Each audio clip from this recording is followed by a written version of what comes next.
Okay, let's go ahead and get started. I think it's 7 o'clock now, so 7 o'clock. So my name is Jay Carpenter, and I'm the founder of Desert Blockchain, and Jason Horton over here is the co-organizer of Desert Blockchain. And how many of you, this is your first time at a Desert Blockchain event? Awesome. Very cool. So Desert Blockchain is all about building community here in Arizona.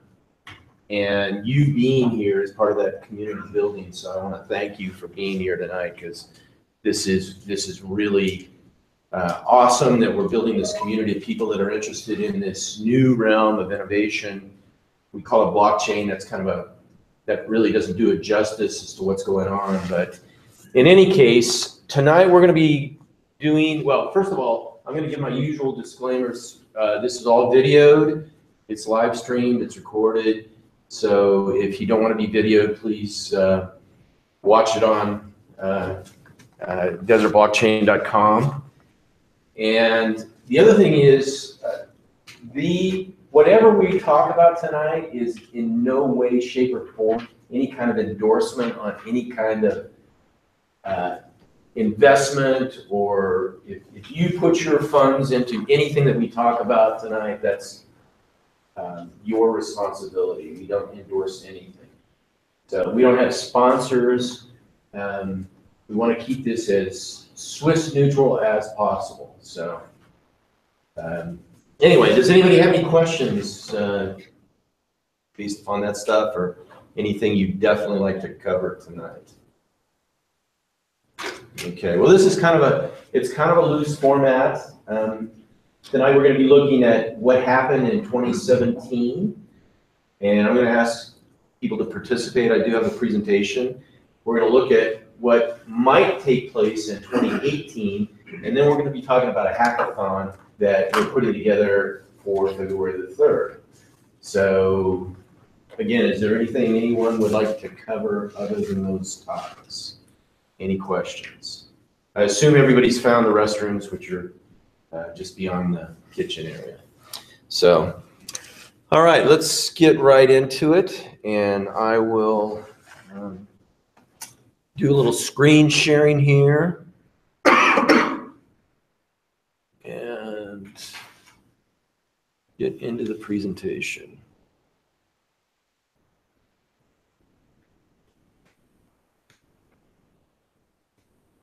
Okay. Nothing like the pinwheel, especially with everybody waiting. There we go.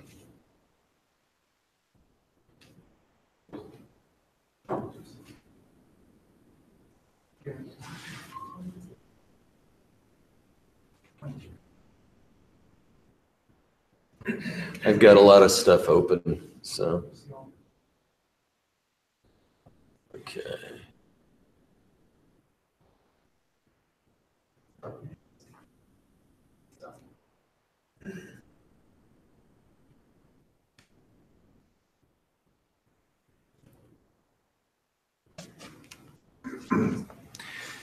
Okay, so what happened in 2017? Some of you might have already seen this presentation. I circulated it before this. But basically, I would say 2017, this is just three things that I picked up. This totally was not 2017. But I think this was the year where we saw this explosion in initial coin offerings, or ICOs. In my view, what we've seen is an unprecedented and unanticipated appetite for cryptocurrency to operate like digital gold. You know, Bitcoin was started as basically a currency for transactions, and now, you know, the fees are extremely high, and basically it's become this huge store of value that has, you know, the overall cryptocurrency market has a market capitalization somewhere around 500 billion, 500 to 600 billion. And in my view, that represents people to store their money akin to how they were storing it in gold, only there's additional benefits out of the cryptocurrency. So anybody have any comments about that? Any thoughts about that? The other thing about the blockchains and every cryptocurrency that's out there now, in my view, is it's all prototypes. I think there's a lot of innovation in terms of the consensus models. There's a lot of innovation that's available in terms of the human interface side of this. I don't think anybody that I know of has that wired just yet. And you know, I think there's a wide open opportunity in this realm for getting back to cryptocurrencies that are actually transaction oriented instead of this digital gold phenomenon.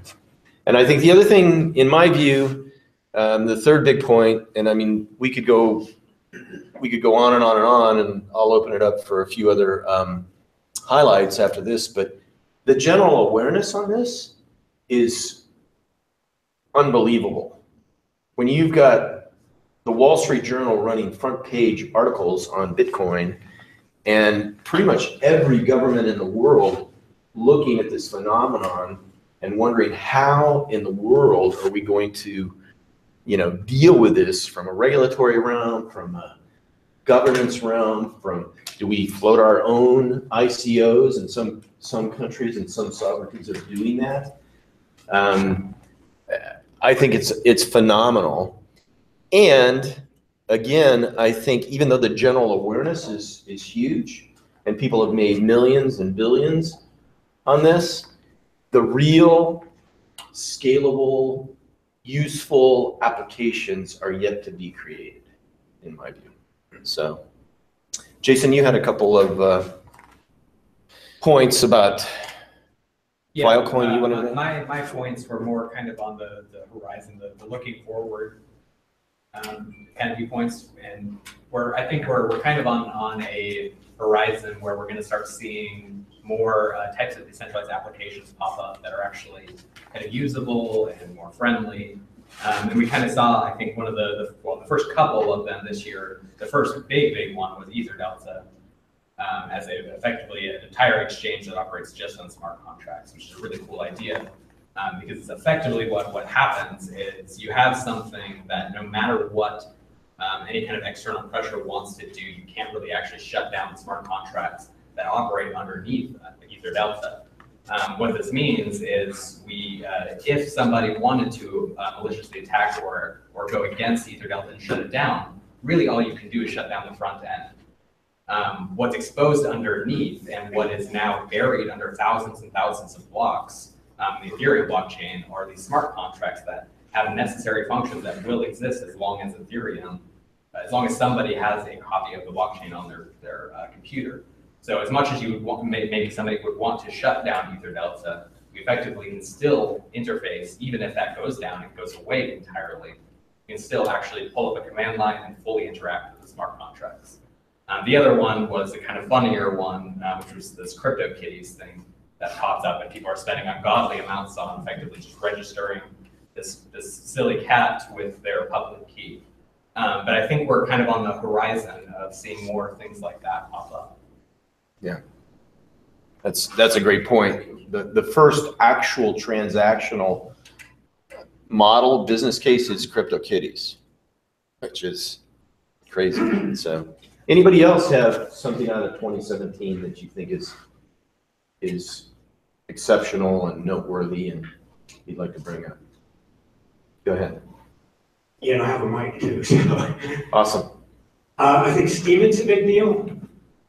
If you're not familiar with Steeman, it's kind of Reddit or Facebook meets a cryptocurrency.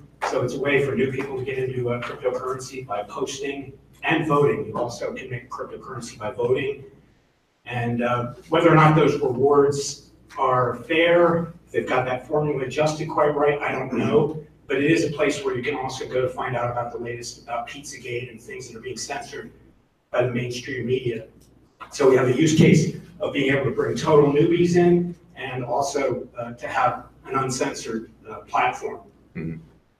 Yeah, I think that is a really interesting use case, and I think there are a lot of people that are looking for ways to alter the monetization and the whole business model around social networks and media and so forth, and that's definitely a highlight. So, anybody else? Go ahead. Yeah, I think. And would you mind introducing yourself? Yeah, Nathan Menders, first time here, so meet you all. Something that I thought was particularly interesting to note in 2017 was the attention that Bitcoin's energy consumption for proof of work mining is getting, and I think it's a valid concept to bring up and to ask the question. And I think from that we're starting to see alternative consensus algorithms and mechanisms for proving and validating immutability start to pop up. And particularly, I'm in the energy space, so I pay close attention to those energy firms. And there's some pretty innovative off-chain stake channels, anchoring a private network to a public blockchain, some innovative solutions that are being presented to basically present a more sustainable blockchain that doesn't quite consume so much energy. So I think that that's something that we're starting to see in 2017, and I'm definitely looking to pay close attention to it in 2018. And what sort of project are you working on in this round? I'm in distributed energy resources, so scaling those resources at the commercial and utility scale. Cool. Well, then you should know Jason, because Jason's part of a team that won the Consensus Blockchain for Social Impact Hackathon about a month ago, and they are creating a carbon removal marketplace platform. So yeah, so we participate in the energy environment sector. So basically, through a series of smart contracts, you can fully automate or decentralize a commodity market. And the commodity that we're trading here is like a credit or a certificate that represents 1 ton of carbon removed from the atmosphere. Okay. And then taking it to kind of this marketplace. So That's awesome. yeah. I'd love to be bringing Yeah. And by the way, I love to hear about what people are creating out of this community when you connect with other people, when you find, oh, Nathan and Jason have common ground. One of our first meetups here at Grand Canyon University, and we want to thank Grand Canyon University for this awesome facility, but one of our first meetups was on supply chain. We had 2 startups, Sweetbridge, which is into supply chain, and then Aperio, and they had never met before they were invited to come here and speak at Desert Blockchain. They ended up merging. So there's other stories like that, but part of our intention out of the social networking beforehand and afterwards is to create these connections and basically, share what you're interested in and find out what other people are interested in. Let's see what sort of common ground we have. Go ahead, Steve. Following up on the energy comment, I'm really interested in that aspect as well. And I've reached the conclusion, I'm sorry, my name is Steve Murphy. I've reached the conclusion that we're in the most inefficient window of building a new infrastructure. Once that infrastructure begins to replace existing middleman businesses, I think over the long run, you're going to have a much more efficient energy consumption environment than you have today. So I actually believe that energy consumption will go down with a blockchain and a cryptocurrency and utility token infrastructure. Bear with me just a second, JP. I'm going to stop the screen sharing. Get back to this so that. another interesting side effect of the energy consumption is that in a proof of work system, you effectively have a bunch of parties competing to solve the algorithm so that they get that reward. The only way that reward is at the level of power consumption that we're seeing is going to be feasible is if you're consuming cheap electricity. So effectively, we have Bitcoin every 10 minutes is like this game for the world to go and find the cheapest possible energy source that they can for a reward of $150,000. Interesting side effect happening. Who else? JP, yes. I'm JP Desar, and continuing on this topic about energy, I thought it was a laughable argument talking about miners consuming too much electricity. They didn't compare it to how many people are watching TV, wasting electricity there, and we didn't compare it to the current banking system, how much electricity they're using. About one and not talk about the other is laughable. No, I have to laugh all the time when I hear this kind of crowd. Okay. Yes, please. Question for the gentleman in the front. And you made a good comment about proof of work and the current melees that we're in, and that will change with proof of stake. Yeah, I mean, with Ethereum, right? Ethereum is going to make that switch to in their Casper release, switching from a proof of work consensus mechanism and switch to proof of stake. And it also depends on what type of consensus you're using. With IoT, the consensus is basically a transaction. The basis of a transaction, the cost of a transaction, is to perform a consensus on multiple other contracts. Yeah, and we'll kind of have to see what kind of effects that really has on for one, if you have a currency that is almost kind of, if you're talking about what is the actual intrinsic value of it, aside from whatever other claims, it's effectively, it has to at least match the energy consumption and the hardware costs that went into producing that particular thing. So it'll be interesting to see, what kind of effect at least it might have on something like that. It could go down. But yeah, but the cooler things of these alternative consensus mechanisms are when you compare it to proof of work and proof of stake. Proof of work, you have something where if you wanted to act maliciously against the entire Bitcoin network, any proof of work network, you effectively go and you purchase all these GPUs or these ASICs, and you go ahead and you double spend and you validate invalid blocks on the blockchain. That's effectively what you can do to attack the blockchain. 51% hack. Yeah, exactly. So 51% attack. Tough to do on Ethereum today. Yeah, but what is interesting is what the community can do though is they can go in and go ahead and fork 5 blocks before that person went and bought that hardware. Right. Problem in proof of work is that person can just they can target that same hardware that they already have bought and target the other system. And a proof of stake system, same thing doesn't quite exist, where if you have some consensus mechanism where effectively your ability to validate a block is based on the percentage of the currency that you hold in the network, then all of a sudden, if somebody wants to attack that network, they need to go and buy 51% of Ether, and they can 51% attack the proof of stake network. But what happens is the community can now forward 5 blocks before that person accumulates that, and now you have another chain, and if that person wants to do it, they have to go ahead and buy on that chain that much Ether again. And then if you fork again, then they have to do it again.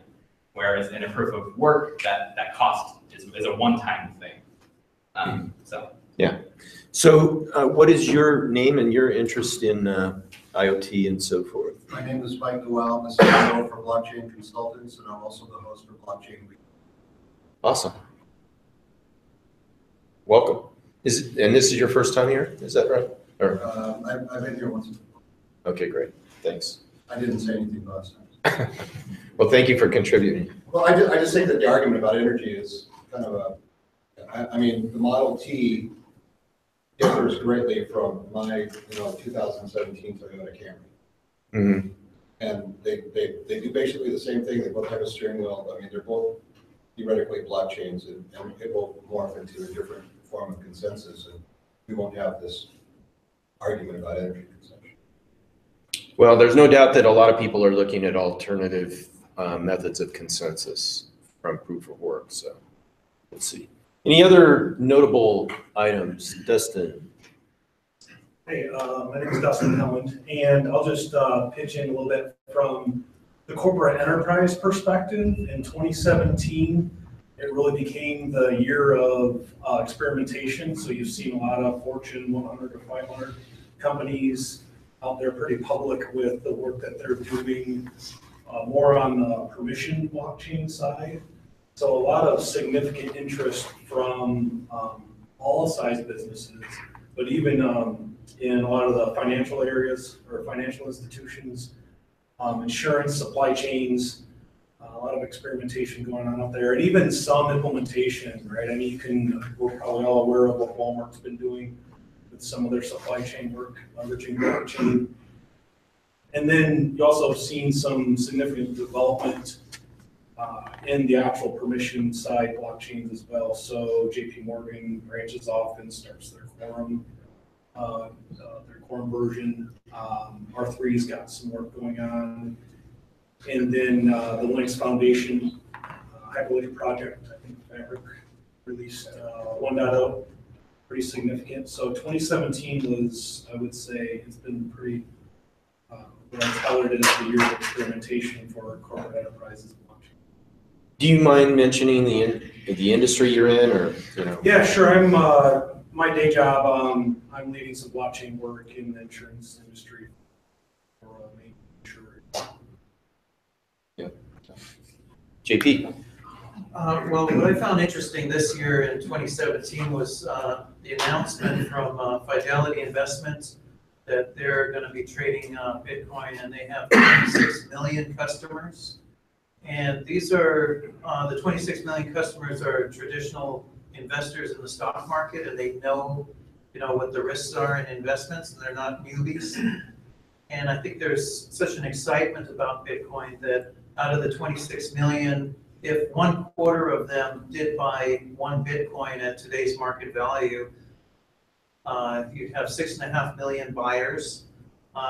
And at $15,000, you're looking at $97 trillion invested into Bitcoin just from Fidelity Investments. Then JP Morgan just announced that they're going to be trading in Bitcoin for their customers, and so did Goldman Sachs, that they're going to be trading for their customers. So you're looking at pretty much, the entire trading system. The futures market just opened up December 12th, I think it was. So the adoption is really taking place in 2017. The adoption is here, and it can only go forward. So forward means more investors. Forward means higher prices.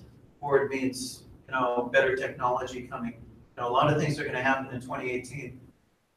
No, that's a great point, JP, is the introduction of futures, and now there's initiatives underway to have exchange traded funds and all of that. And that gets back to the general awareness is like through the roof on this. So, all right, yeah, Tim. So I'm Tim Rocco, and if you look for me on LinkedIn or Twitter, it's ROCHO. Everybody looks for ROCCO. They might get to. So I'm looking at the market capitalization of the entire market back last year, about $15 billion. And it broke, $660 billion this month. So it's a 40, market. Yeah, it's a 40-time. Bigger than the stock exchange today. Well, stock exchanges, trillions, but so Jay and I come out of the securities and the banking business, and you look at the increase. I mean, you could have just thrown a dart at anything, and if you just kind of left it alone and not got nervous, it probably went up. But the point I'm trying to make is Bitcoin is different from 10X or Monaco or some of the other companies that are coming out. So I was in the prepaid business for 16 years, a program manager, card, FIS Global. We had big clients. And when I was doing my Series A, I had a tough time banging on doors in Silicon Valley, definitely here, to get a $6 to $8 million valuation.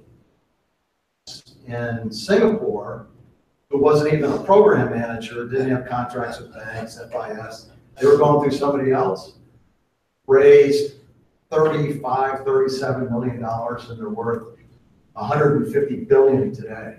So I'm doing like maybe 150 billion or million? like 3 days. So what's the underlying business case that gives that valuation? Is there a separation from the coin business itself? Is a coin that's issued by a Monaco or a 10X or an EO, which is a pretty good company, you know, is it the same as Bitcoin that's kind of a store of value? I don't think we know yet. And I think what we're witnessing is a convergence of different things. There's sort of a unification happening in many respects. So hello, welcome. We'll end it there on a review of 2017, and let's go to 2018. A few things, unless somebody really has a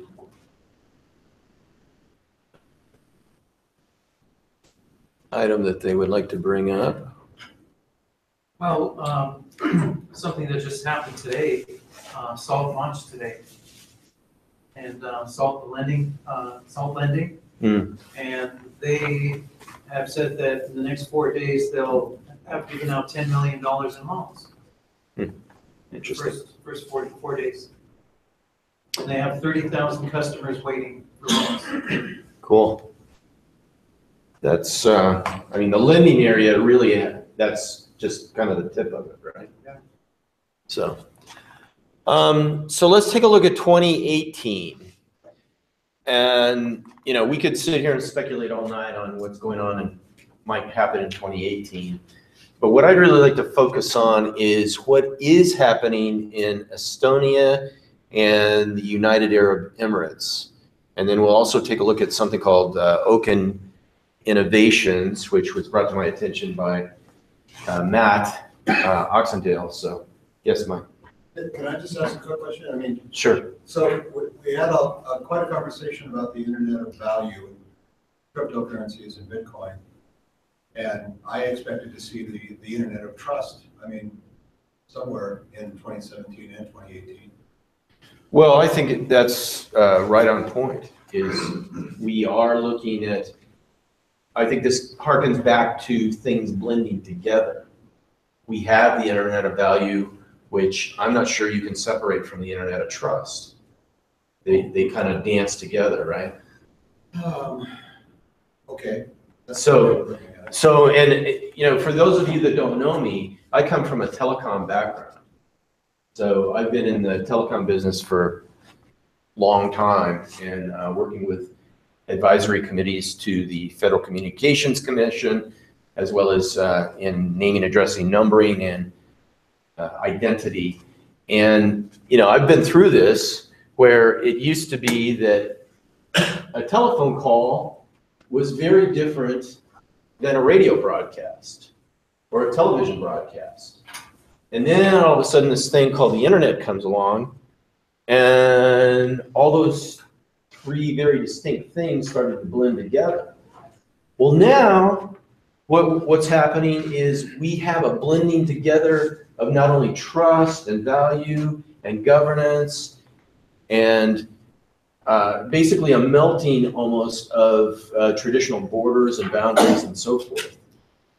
We have a coming together in this new construct that I think is unprecedented.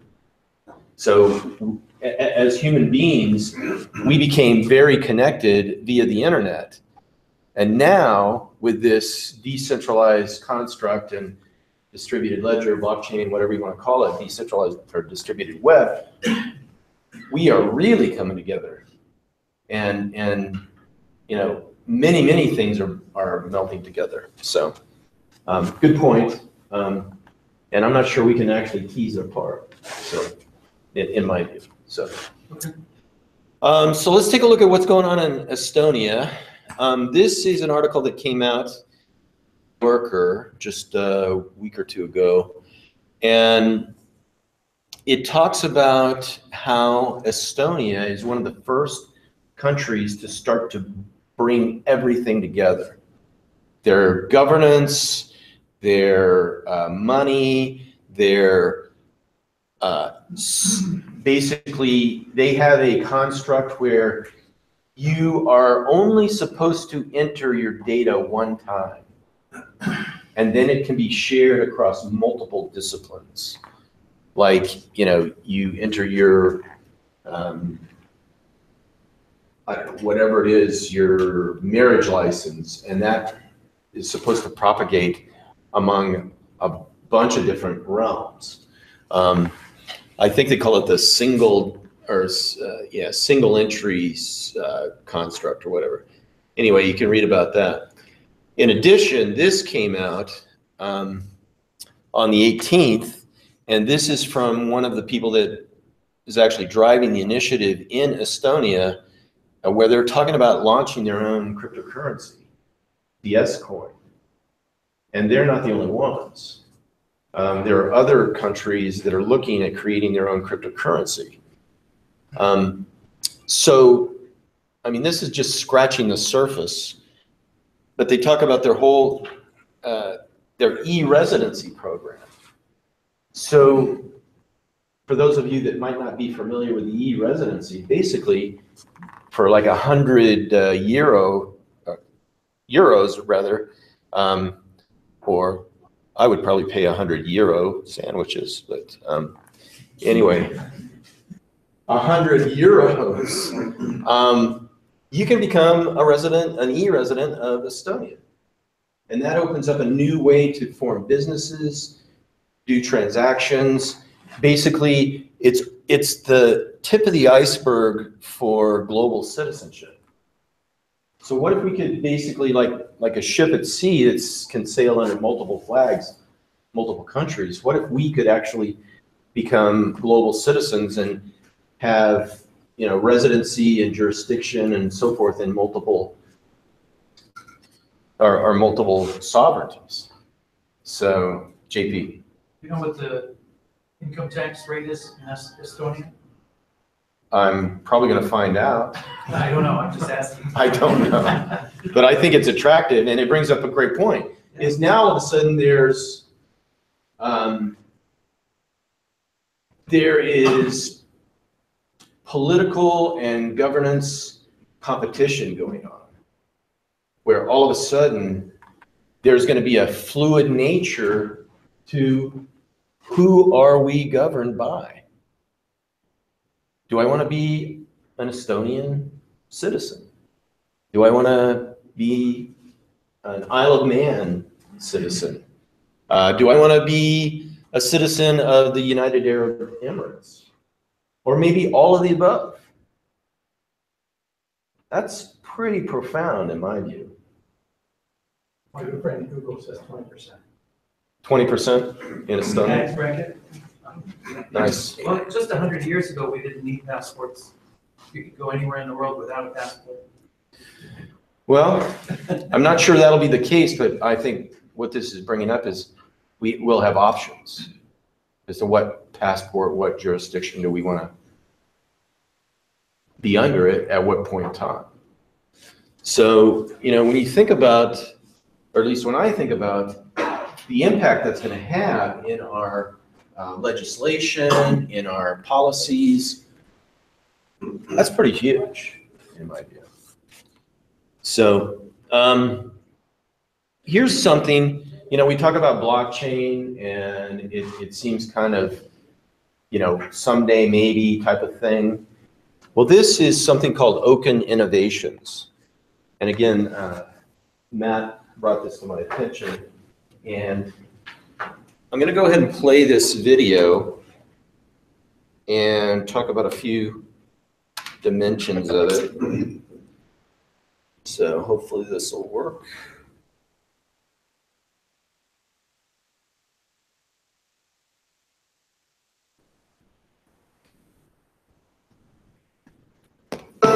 Hello again from Open Innovations. We're excited to show you at Money 2020 some of the things we've been working on with Toyota Research Institute. Earlier this year, we debuted our proof of concept, blockchain-enabled peer-to-peer car lease application at Consensus in New York. This application allowed consumers to lease a vehicle from a car owner using a smart contract on the Ethereum blockchain, file storage on IPFS, and a mobile application to lease and control access to the vehicle. Prior to our car lease model, we developed a blockchain-powered automated toll road system with connected cars. This project won us the top honors among the entire world at the UAE International Blockchain Hackathon. These applications allow for instantaneous remittance between the transacting parties. They do this without the need for payment processors by using logic coded to a smart contract. The hyper-secure blockchain-based IoT controls add a level of security not currently available on the consumer market, all while reducing or eliminating the need for server infrastructure. Open Innovations wants to give you a glimpse into the mobility future we envision and show why this is important to the payments and financial services industry. We use the blockchain for application logic and data storage, replacing traditional server infrastructure. Here we use the blockchain to store vehicle identity along with GPS. Now we add road and mapping data and allow trusted entities to update this decentralized data layer. Smart road sensors can also feed this database. This allows for a complete view of all vehicles and infrastructure with current construction and traffic conditions while allowing third-party applications to be built on top of this data. Let's amend that vehicle data for lease or ride-sharing services. This now allows consumer mobile apps for ride-sharing or leasing using this blockchain services layer. In a ride-share or lease transaction, things get very interesting. Using blockchain technology, instant value transfer and microtransactions are now possible. Within one smart contract transaction is instant remittance to several parties, including the vehicle owner and driver, insurance provider, toll road authority, and road tax entity. Why is this valuable? The automobile owner and driver receive guaranteed and instantaneous payment of funds. Microinsurance policies for each ride or lease transaction can be paid to an escrow contract, then remitted to the insurance provider once the ride is complete, with the balance of that escrow going to the rider or lessee. We can use an escrow contract for autonomous toll payments and even eliminate toll gates from the toll road infrastructure, as we can prove the location of the vehicle using GPS. We can even have smart toll road infrastructure where roads are only charged during peak hours. As consumer behavior moves away from purchasing fuel and favoring pay-per-ride mobility over vehicle ownership, road and infrastructure authorities will face a shortfall of tax revenue that currently funds the construction and maintenance of roads. Included in the mobility transaction is a usage-based tax to replace this lost revenue, even short trips where a fraction of a penny is needed for taxation. All of these parties receive the benefits of instantaneous remittance, all included in a single transaction user experience, all without the need for payment processing intermediaries. Let's go further. With this blockchain platform in an autonomous driving world, we get to go beyond rider mobility into other applications. Solar energy production is highest when the sun is shining the most. That's typically in the middle of the day. Energy demand typically spikes in the morning and then again in the evening, time that solar energy production is weakest. During low mobility demand times, automated vehicles can store solar energy during peak production times, then deliver that energy when and where it is needed. Also, since we have the automobiles equipped with 5G connectivity, we can provide a self-healing mesh network across large areas, as well as partitioned consumer Wi-Fi service, all while the vehicles receive microtransaction reimbursements for sharing their internet connection. Thank you for your time, and we hope you enjoyed our version of the blockchain-powered vehicle future. For more information, please visit us at openinnovations.com and blockchain-mobility.org.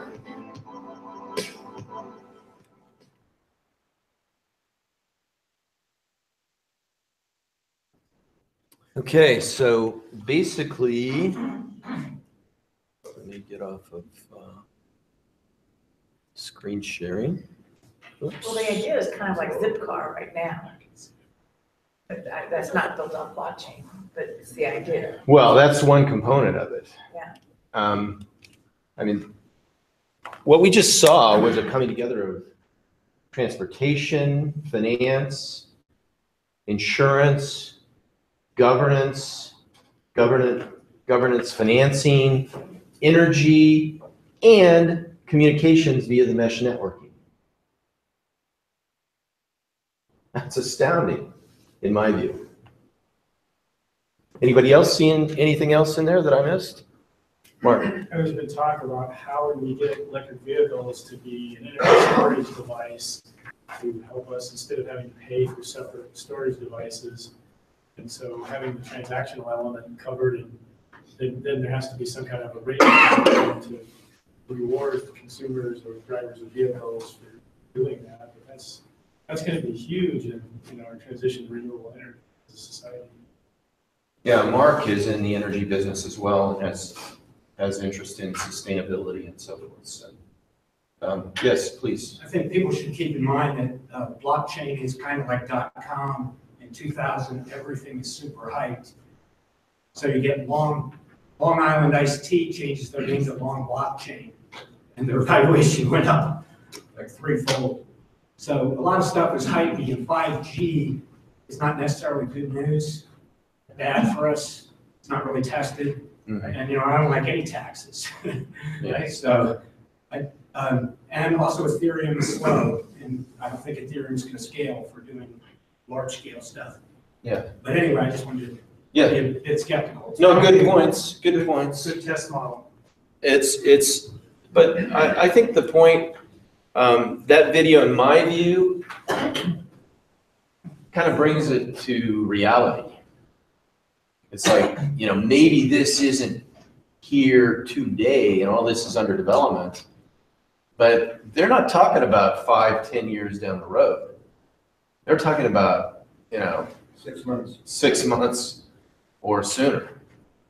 So, and even if you don't get the entire basket of what they were talking about happening within 6 months or a year, there's still pieces to that are very viable in fairly short order. So, yeah, Matt.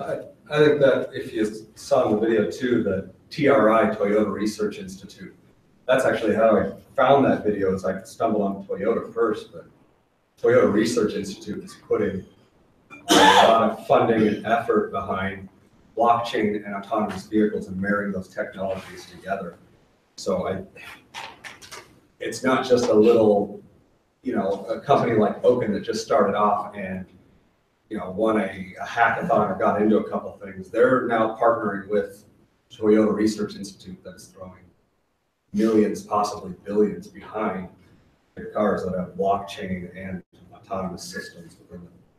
Matt, you mind introducing yourself and sharing what you're interested in this round? Yeah, and there's actually a heck of a video that kind of captures my interest. My name is Matt Oxendale. I'm a car dealer in northern Arizona, so obviously interested in vehicles. I watch what Cruise Automation is doing here in town. Waymo, I'm not exactly sure how to pronounce that one, but I've been following that pretty closely too. But so yeah, that's how I got looking into TRI and Open Innovations to see, okay, somebody's got to be marrying together blockchain and autonomous vehicles,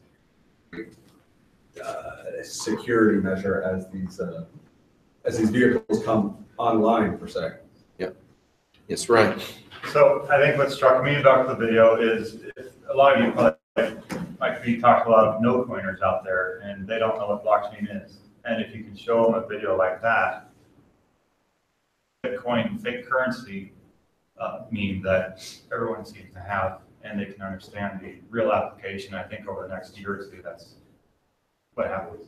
Yep. Ryan, you mind introducing yourself and letting everybody know what your interest is in this space? Yeah, so I'm Ryan Demke, and I'm the CEO of Phoenix Blockchain. We're a software contract firm. I just started a few months ago. Yes. Cool. And you're developing on the Ethereum blockchain and using smart contracts and stuff like that? Yeah, we're interested in doing all blockchains, but right now it's all Ethereum and Solidity. Yeah. How'd you get into this space? What led you here? I was mining as a hobby a couple of years ago, and I've always just kind of been involved. And then earlier this year, I think maybe saw some real things really starting to happen.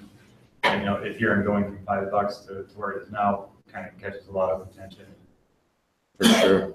And then I was able to see potential, and everything came together. Cool.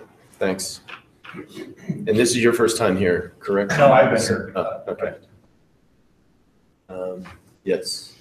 So I look at this in the insurance industry and what the push is, what we're seeing is people now in this new generation are only paying for what they want. So insurance is only based on your time or what you want. and your goods that you want, your energy you want.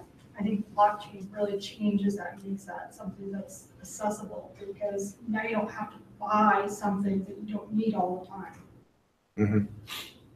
And how did you get involved in this area? What piqued your interest?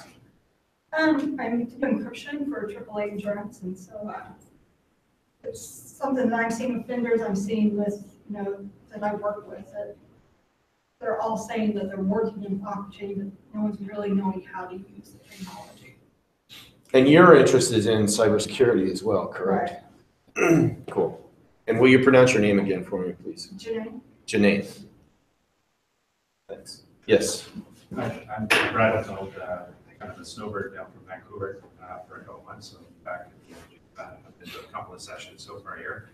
One thing I got out of the video was, I was wondering what they were gonna, how they were planning on paying for stuff in the future. Like, you know what I mean? If you start getting these e-residencies and everything opens up, and it's nice to talk about all this stuff, but things need to be paid for still. What I got out of there is they're probably not even gonna ask you in the future. It's just gonna be built into user fees with everything. The money from the taxation going to the highway authority before you even get a chance to do anything about it. Like your card or your accounts are just going to be charged, and there's going to be probably maybe a movement away from the income tax model into basically a user fee model, and then they don't have to worry about it anymore, because they don't. And you have Estonia doing this, the United States or Canada's not, then they're just going to get behind the 8 ball really soon, and I just can't see that happening, right? So they're going to have to compete on that level with these other countries, and that's probably how they'll end up doing it, is use fees for everything. Instead of building a wall. Yeah. Building a paywall. Yeah, a paywall. I don't know that it'll be to a point without passports and things like that. There's still security to take care of. But I mean, when it gets to this model here, it's like I found it really clever how they threw that in there. That's just going to the transport road tax. What's to stop them from just throwing an income tax into the transaction? Like if you're getting paid via cryptocurrency, they could just throw an income tax in exactly the same way. Sales tax, use tax, something like that. Eventually I'll be there. Brody, do you mind introducing yourself and let us know what you're working on? I think it's really, really interesting. Sure. I'm the CEO of Gentract. We're a personalized medicine company. Our bread and butter is we co-develop personalized medicine products for precision medicine adjacent startups that could be precision medicine companies but aren't. And then we step in and help them develop a product that lets them into that area. I have an idea that I've noticed a lot of customers and prospective customers are sitting in a lot of data that they recognize as valuable, and they don't know how to monetize it. I think there's a way to take advantage of some of the things that cryptocurrency can do to sort of take that problem off their hands while getting them a benefit from their data to further our aims for better care.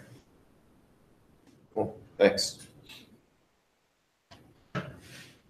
How can this community support you and your initiative? So we're thinking about doing an ICO. I'm trying to avoid stepping on Dunning-Kruger landmines right now. So I need to get more familiar with the technology. One of my advisors actually gave me some links to play with it to make sure that I'm not completely silly. But yeah, sometime in the next couple months, we're going to be go or no go there.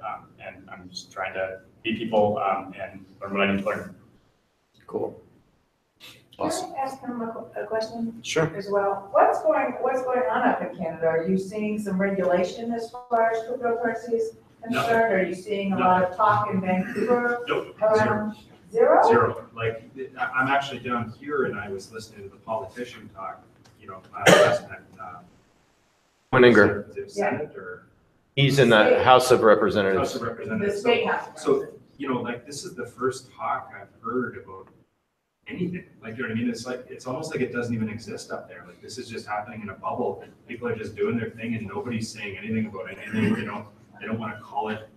They're starting to call it a commodity instead of a currency. That's about it. The Governor General, I think he came out and said, it's something that we should be taking a look at. That's it. So it's like nobody knows what's going to be happening with that. And, I'm dealing with some significant gains that I've got to deal with my accountant. And it's like, after listening to this, I'm going, probably the best thing is to you know, I hate to use that word, but hodl that, hold on, and just, because in the future, it might just move away from that whole model into a user-face model. They've got to repatriate this money somehow. Yep. Because I think the way everything's gone so far, I don't think they really anticipated how this was going to go, and I think they're so far behind about what to do. You know what I mean? Like, Yeah. It's also a time book. Right. Empire has not struck back. It is, but it's getting so big so quickly. It's like a year ago, like you said, 15 billion was nothing, but now all of a sudden this is getting, this is $600 billion, right? And if this goes another 10 times this year, all of a sudden it's not small anymore. And there's a lot of, that's the other thing I gather from this. There's a lot of smart people working on this. Mm-hmm. You know, and the people making the laws really aren't that smart. Well, you know,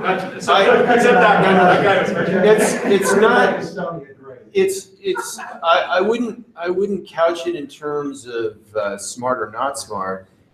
It's more like informed or not informed, because this is happening so fast, and it's happening so fast. It's so profound. It's so global in scope that it's really hard to get your arms around it. But the people are so passionate about this to do it, right? Yeah. They're going a million miles an hour in their own thing, and unless they're paying attention to that, they're looking over here and something else is completely over there. It's impossible to follow.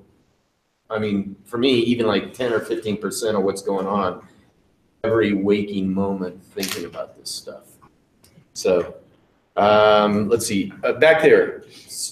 Yes, sir. One of the issues, or not necessarily issues, but worries that I'm coming across is that in other civilizations where the currency tends to blow up in the way that it is now, you see a collapse, and it's because the belief isn't there. So what are we doing to educate and put that belief there rather than just putting it up on the internet? Mm-hmm. It needs to, I feel like this is a movement that needs to occur on even an education level, and grade school level, because if people aren't adapting to it on a fast level like it is, it's going to leave a lot of people behind, and it's going to leave a lot of people pissed, I guess you could say. Mm-hmm. Or it's gonna, that's the word that I have. What is your interest? How did you, your name and what's your area of interest in this? How did you? My name is John Avalar. I'm with Keller Williams Realty Sonoma Living. I just started as a realtor about 2 years ago. And I'm interested in sustainability, youth organizations, educational resources, nonprofit. Cool. Very cool. So educating on the young on those levels. Yeah. And educating the youth adults. Well, let me talk about that just a little bit, because I think this is really, really important to understand. The people that pretty much created this, I mean, we don't really know who Satoshi Nakamoto is, and, you know, or if that person or group of people are still even alive. Satoshi's holdings, 980,000 Bitcoin, now put Satoshi on the top 50 wealthiest people in the world, with basically a value of what, $15 billion or whatever. But the people that are most attuned to this system, this ecosystem, are coming from a background without a lot of preconceived notions about money. They're also gamers. So the gaming nature of the whole blockchain, this adversarial fundamental of that's the foundation of the trust. It's not a foundation of a trusted club. It's a foundation of trust that springs forth from an adversarial ecosystem. That's really something brand new. And I think a lot of the young people have a big advantage in that.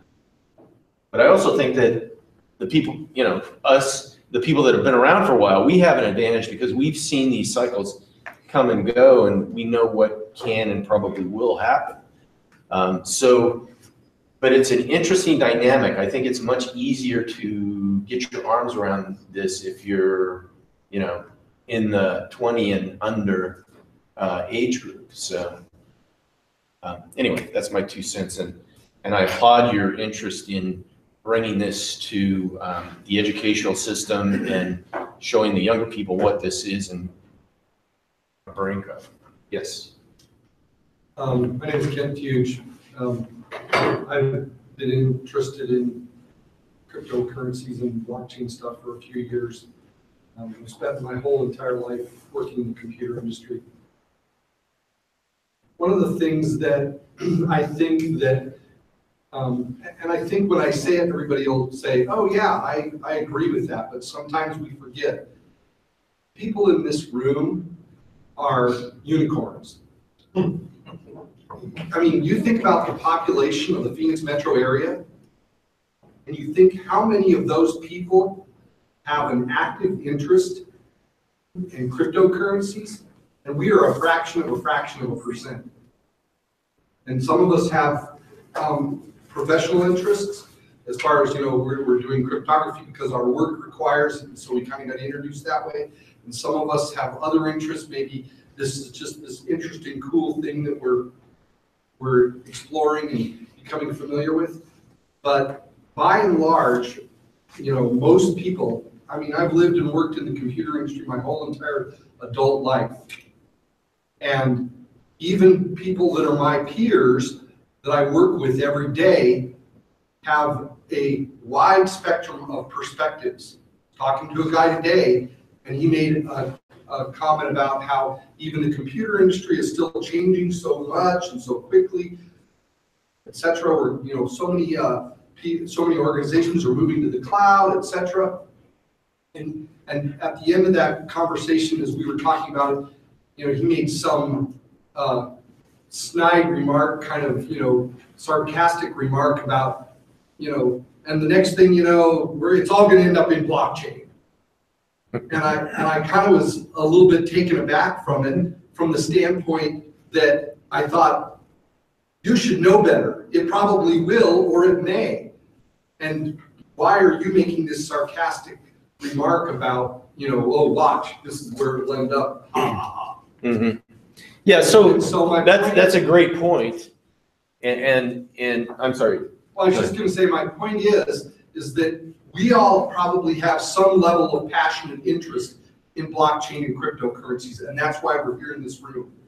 Mm-hmm. But the vast majority of people do not, and they just hear about it on the news because it's showing up in the financial markets, and they are pretty much clueless as to what it really means and how it's going to affect their lives and how it will change things in the next 5 to 10 years. So they have no idea.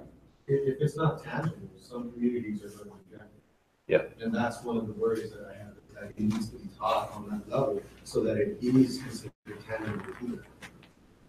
Let me, I think you're both bringing up a key dynamic that's at work here, which is, as human beings, we, or at least this human being, Jay Carpenter, I resist learning about something new. I've got enough on my plate. So when I hear about something that's kind of esoteric, like this blockchain thing, until I'm sure that it's going to be, you know, something that's going to last and whatever, I'm not going to spend my time on it. That's why I think that open innovation, it brings home the point that, hey, this is here, it's profound. And as soon as somebody gets kind of a taste of it, I call it hearing the siren song of blockchain. It's like, you know, it's hard to focus on anything else. But until that happens, people are going to have the sarcastic remarks. But they're going to say it could very well be vaporware. Well, I don't think anybody's in this room thinking that blockchain or, you know, distributed ledger technology or this decentralized movement is vaporware.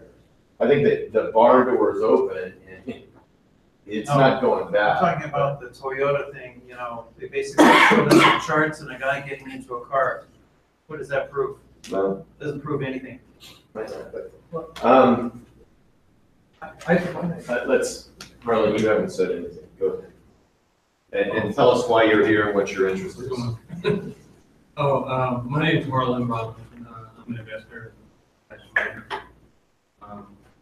But to kind of piggyback on some of his sentiments was, I've spent literally every day for the past month. I got sucked into a conversation via chat, and then they kept adding people to it.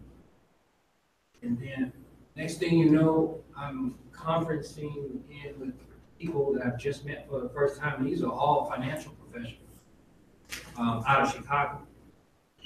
And now I'm meeting with people in New York and Florida, and I'm just, I'm selling people 50 Ripple because they can't get in the exchanges. They can't get approved.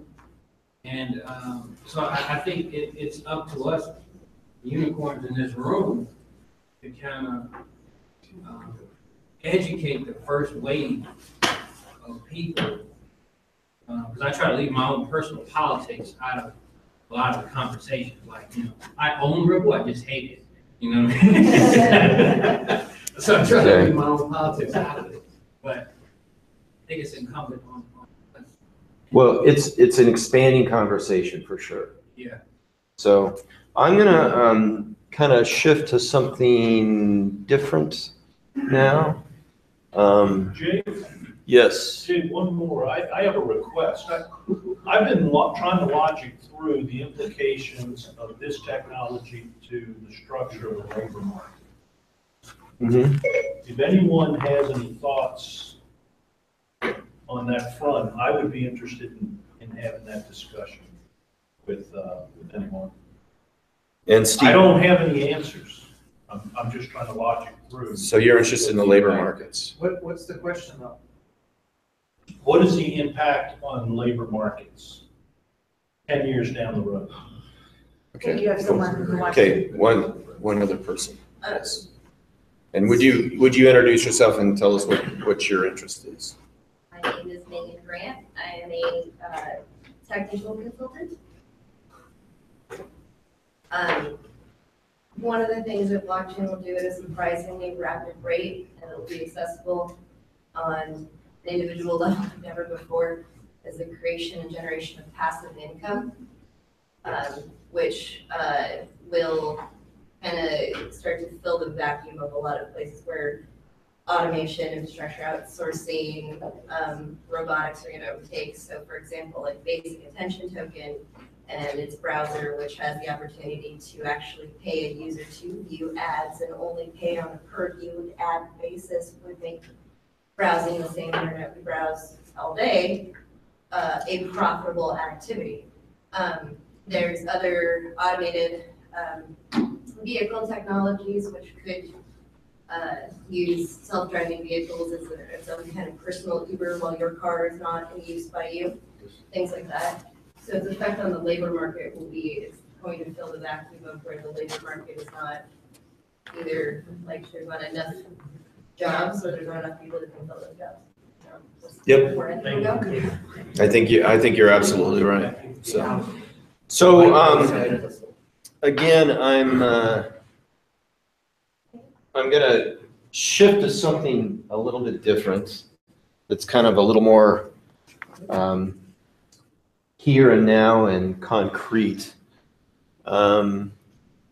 which is, let me get back to screen share. And, okay. So I'm going to talk about the hackathon that we're going to be having on February the 3rd. And it's actually going to be right here at Grand Canyon University in this room. And then we're also going to break off into some of the offices and so forth here. But if you noticed in the Oaken Innovation, that project was supported by the United Arab Emirates.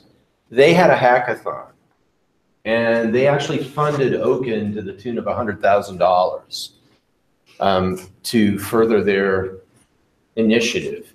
And actually, Nori, which won the hackathon by consensus, also received some funding to further their project. So hackathons and building community and doing something that's real, that's concrete, I think is a big part of moving this whole conversation forward and getting beyond all the concepts, the conceptual, which is awesome and which is inspiring, but it's time to start building some stuff, in my view. And you talk about Canada kind of being unaware of what's going on with this, but actually Ethereum sprang out of Toronto. And the reason Ethereum sprang out of Toronto is because they had this group of people that came together. I think they were in a house or something like that. And they just started creating this collaborative community that spawned Ethereum, right? So that's another dimension of Desert Blockchain, is how do we continue to interact like we have tonight? How do we kind of share what our interests are, and how do we build something? So on February the 3rd, right here, we're intending to bring together up to 50 software developers by invitation. And if you think that you're, you've got the software skills, and you don't have to be an expert software developer to participate in this. And I'm going to show you a very simple way you can build your own blockchain in like 15 minutes or less in JavaScript. But if you think you're interested and you don't get an invitation, then please contact either myself or Jason, and we will probably give you an invite to this event. And I've done this type of thing before, and I've experimented with this format, and it's absolutely amazing what people can create in a very, very short amount of time. And I'll go over some of the details of the exact day. But some of the potential projects could be governmental in nature. So Jeff Winiger was talked to us about building a prototype for the state of Arizona in blockchain, where we might take what's happening like on a fishing license registry and move it over to the blockchain, or cattle brands or something like that. So I think we've got an opportunity to experiment in something that could be actually utilized within the public administration realm. And if it works here, then it might work elsewhere. And believe me, it's not going to be use case specific. It's really going to be like open-ended. And it's going to be fun. I know it's fun because I've done these things before in this format. It doesn't take a lot of time, and it's not going to take a lot of skill. You don't have to really know anything about blockchain. All you have to do is know something about software development and so forth. Other potential projects might be, maybe not this round, but maybe future rounds of these hackathons. We might have companies here in town that are just looking at blockchain. They might have a particular use case they might want to throw out. So it could be companies, it could be fintech, it could be transportation, it might be all of the above. So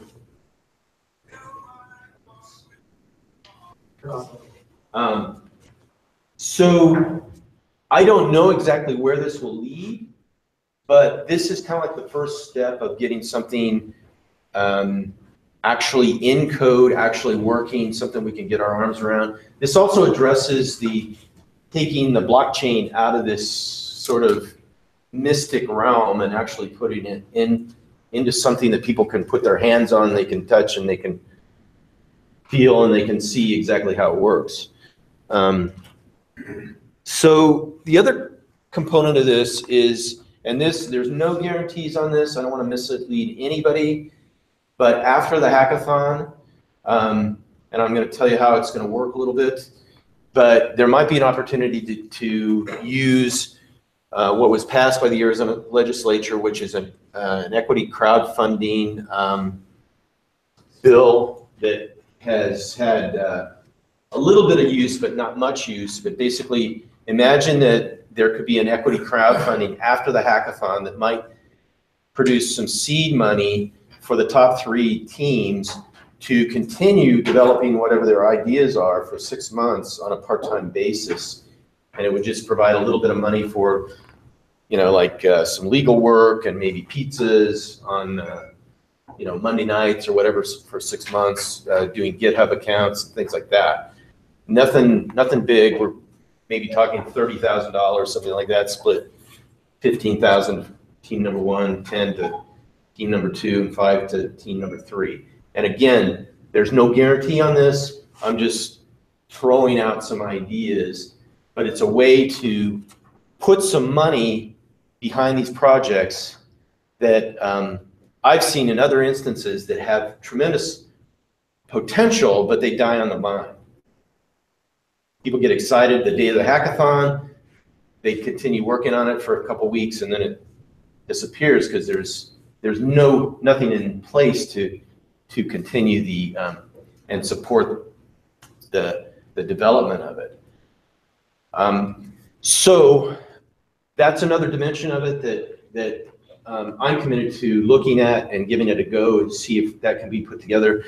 And the advantage of doing like an equity crowdfunding versus, you know, some angel or whatever writing a check for 30K is that could be split among like 60 people, $500 a piece, could raise 30,000 or, you know, whatever. Then all of a sudden you've got something like an ICO where you've got this instant community that has incentive to follow and support the project.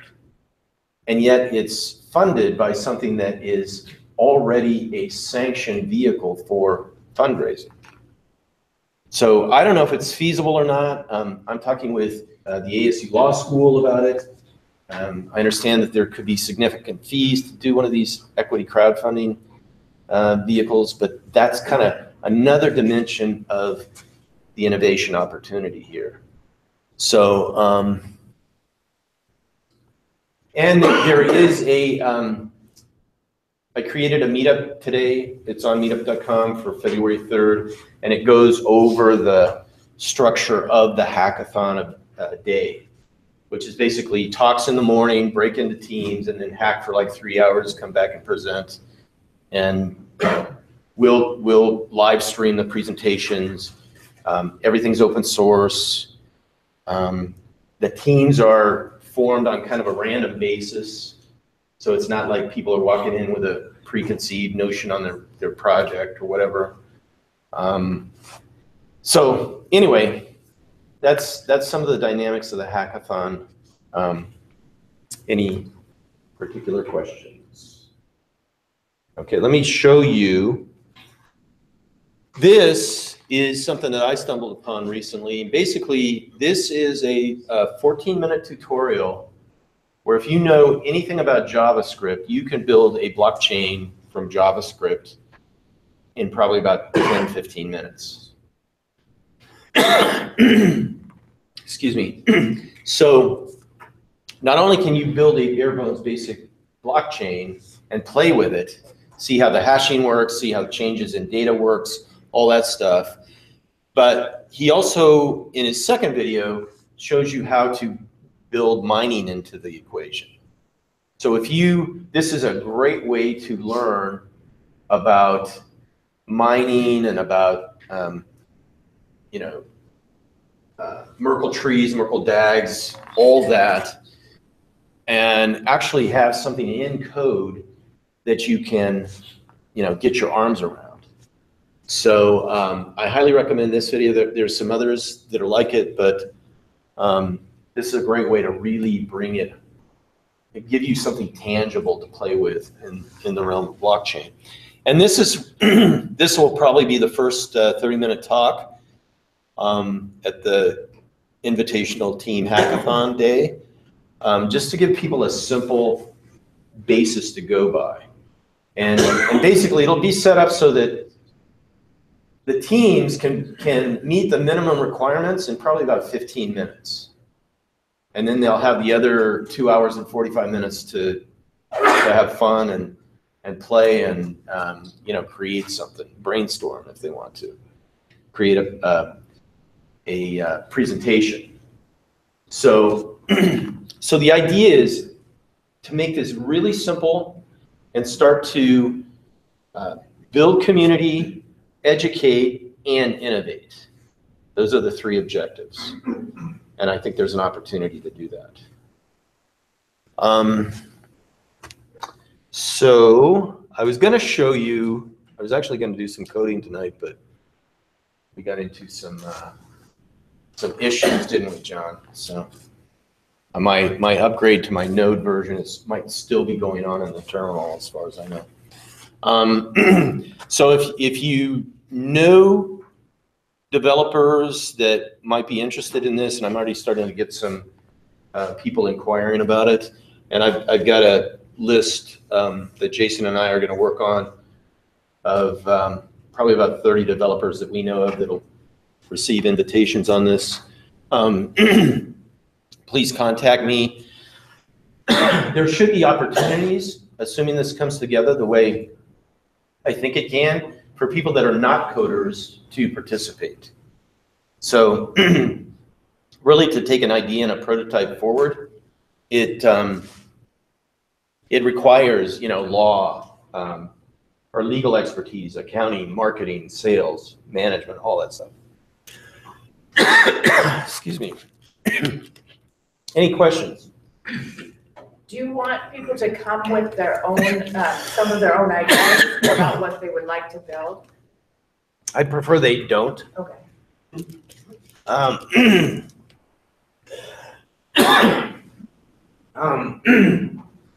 Excuse me.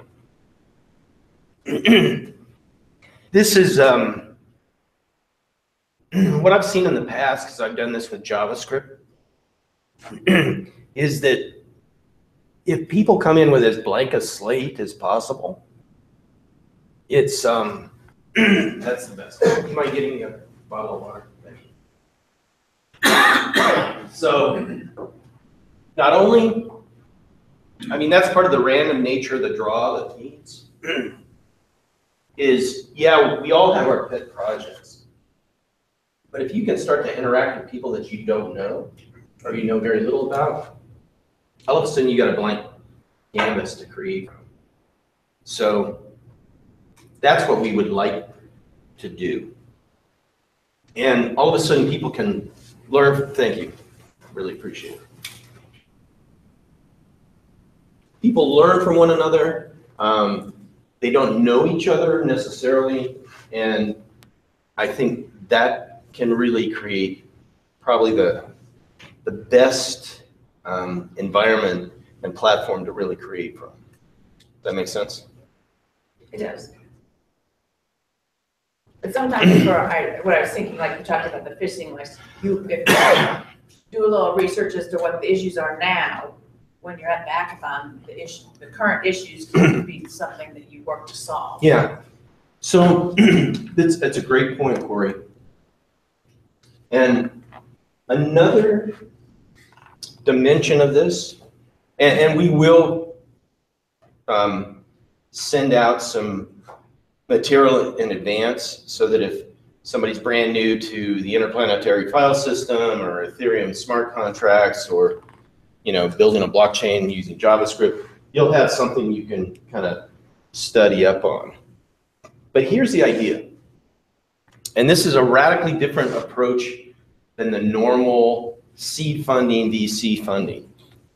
Normally what happens is a team will get together, they'll have an idea. Hey, we want to build, you know, smart cars or whatever, or autonomous cars on the blockchain. Well, that's great. Nothing wrong with that. But then they go to an angel investor or seed funding or some sort of hackathon, and it's all about the idea. This is not about the idea, this is about the people. This is like having a stage where you invite musicians to come and jam. They don't already have a hit song in their back pocket. Because if they had a hit song, they probably wouldn't need to come to the jam session, right? It's more about, you know, collaborating and learning from one another.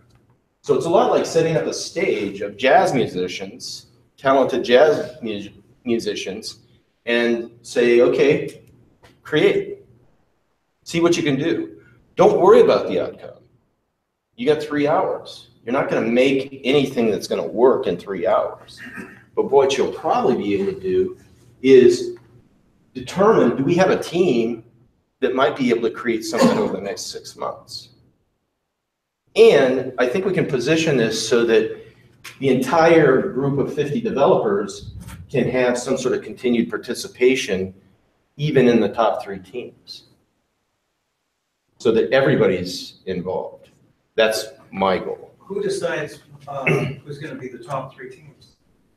They do. They vote among themselves. No judges. Nobody knows better than those 50 developers what's the best ideas and who's the most talented. Nice. So what they do is they vote after the presentations, and you've got vote for team number 1, team number 2, and team number 3. Well, you assume everybody's going to vote for their own team for number 1. So it's second and third place that really decides who the top 3 teams are. But I've been through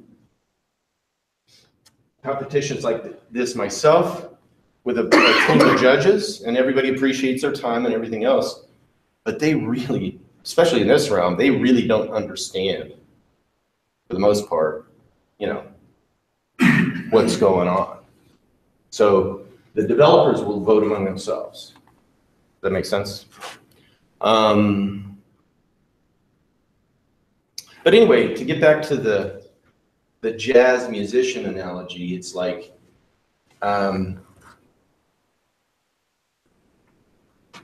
you know, I don't know if any of you are Miles Davis fans, but probably the greatest jazz album of all time was what, Kinda Blue by Miles Davis, which was put together in like 3 days. And I mean, it's totally improvisational jazz at its finest. So I think there's an opportunity to do that in this environment as well. And don't worry about what the product is. People pivot all the time anyway.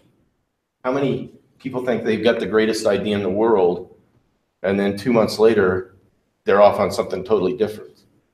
I mean, look at Airbnb. I think they pivoted. Just about every great startup has pivoted. So that's kind of the spirit of it. One last point along those lines is, you know, Phoenix wants to, and Arizona wants to be this sort of center for innovation. Well, how's that going to happen? How did Nashville become a center for musical talent and musical creativity? Well, they created a stage, the Grand Ole Opry. And musicians could come together once a week, get on the radio, collaborate, and launch their careers.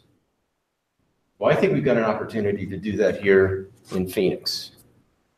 And maybe it'll work, maybe it won't, but those are kind of the intentions behind this whole initiative. So, I think that's it. Yeah, that's it. So, I don't know where we're at on time. Seven more minutes. So, what questions do you folks have?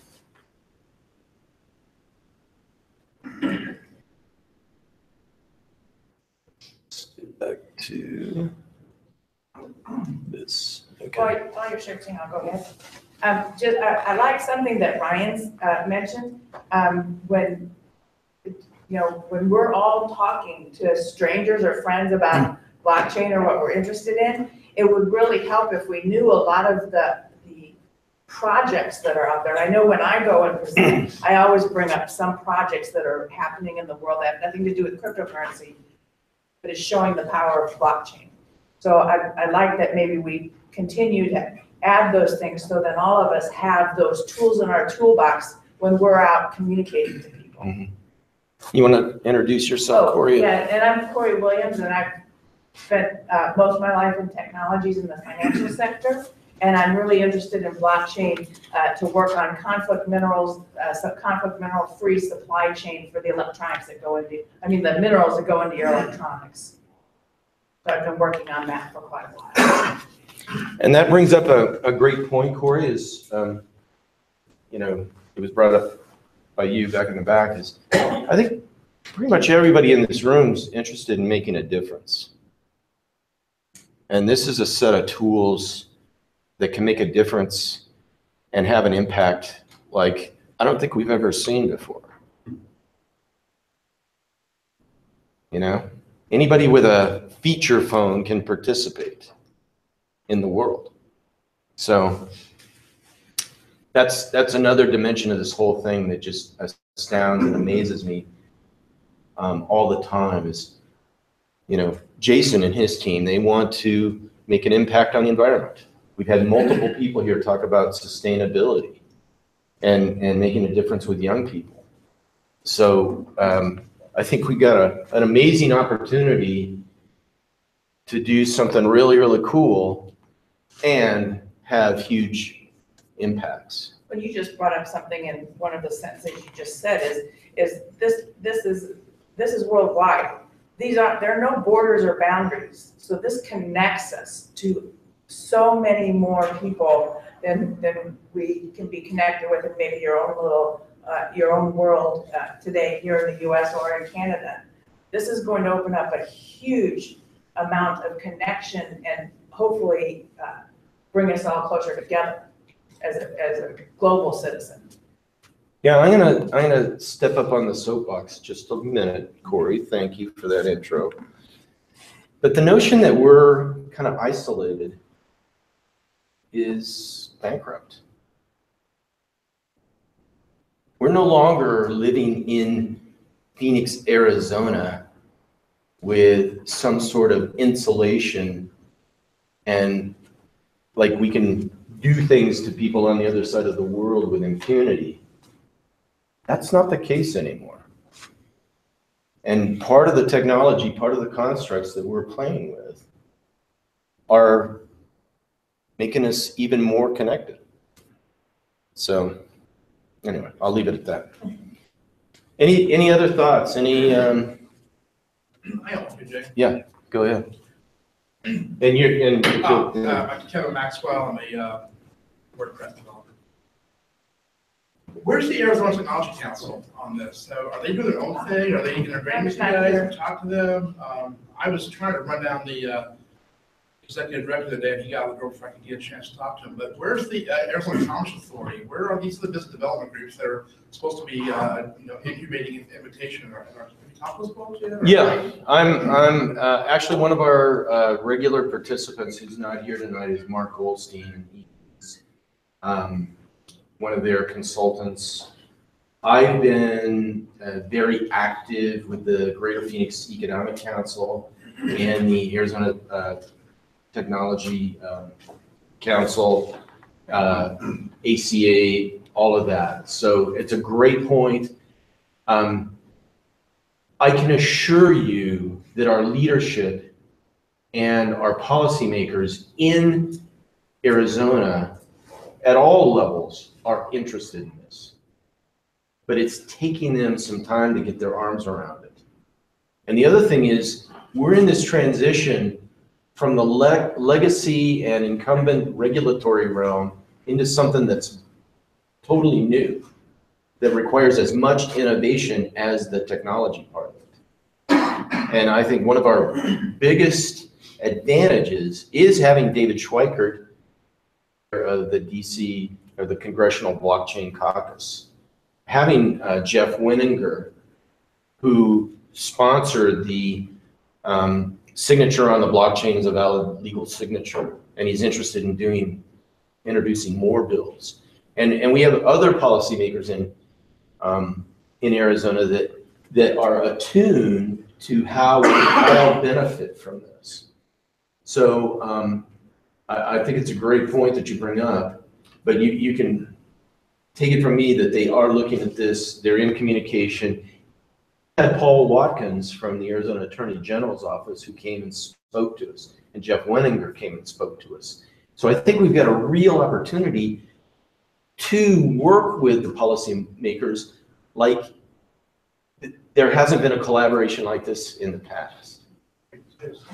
So, yeah, Matt. It's too easy to just sit here and make a suggestion, but it seems like if this group has a little bit of the ear of policymakers, possibly a good use case for like the hackathon would be something like, from the car dealer perspective, putting our motor vehicle titles on a blockchain. This motor vehicle department is just a mess. It's inefficient. We still, as a car dealer, every couple months, we got to ask them to pull literal film on titles to correct an error. Gosh, it'd be easy to just look back at the blockchain. Wow. Well, take a look at that Estonia article and what's happening in the United Arab Emirates. The United Arab Emirates is spending something like $200 million to put their entire government on the blockchain. And get back to your point, Kevin, is that, our leaders are attuned to this. They're awake to it, and they're looking at putting Arizona in the forefront realm. So, yeah. How So, are they going to do that? Pardon me? How are they going to do that? Well, by sponsoring bills like Jeff Wenninger has done with having a signature on the blockchain and a valid legal signature. Fostering what might come out of this, hackathons or similar events is how do we start to put some of the government and public administration pieces on blockchain? So we don't know. Everything's a prototype. This is just a huge realm of innovation and basically doing the best they can. So I'm going to end it on that note. And yes, Steve. That's just one thing. I think a hearty thank you and congratulations are in order. I don't know how many folks realize that Jay and Jason started this desert blockchain effort 2 years ago in January. So tonight's meeting is officially 24 months, 2 years of pulling this effort together. And it's a tremendous opportunity and contribution to the Phoenix metro area.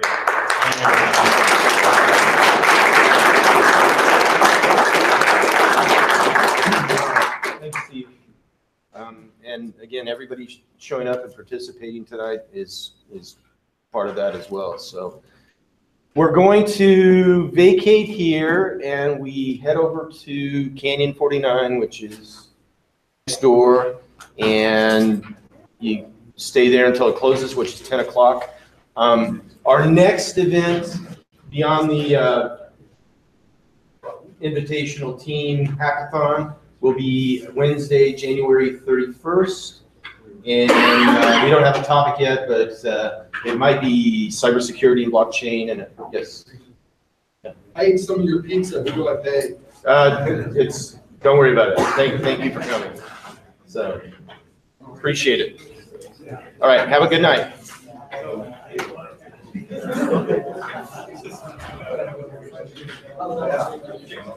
Yeah.